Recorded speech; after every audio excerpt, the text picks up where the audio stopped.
bread, plays a powerful part in the story of God's people.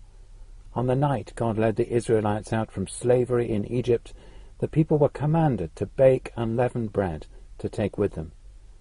At Passover, all down the years, the Jewish people have remembered the Exodus by eating bread without yeast for 7 days. In the journey through the wilderness, Israel learned to depend on God for daily bread, the manna which fell from heaven. There was just enough for that day, provided directly through God's grace. In the countryside around Galilee, crowds followed Jesus out into the desert. Jesus took just a few loaves and gave thanks, broke the bread and gave it to the people. Jesus makes it clear that this gift of physical bread is a sign of his gift of the deeper spiritual food which we need. Jesus himself is the bread of life. Again, in an upper room on the night before he died, Jesus celebrated a meal with his friends at Passover. He took a loaf of bread, and when he had given thanks, he broke it and said, "Take, eat. This is my body that is for you. Do this in remembrance of me." All of these stories about bread should be in our minds when we pray this line of the Lord's Prayer.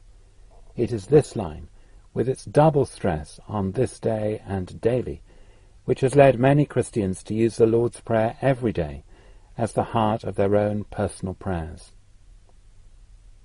At first sight, "Give us this day" looks like a prayer for ourselves. The Lord's Prayer began with a focus on God in praise, then moved on to prayer for others, known as intercession, and now we come to prayer for ourselves, petition. That's a good order for our own prayers. But look more closely.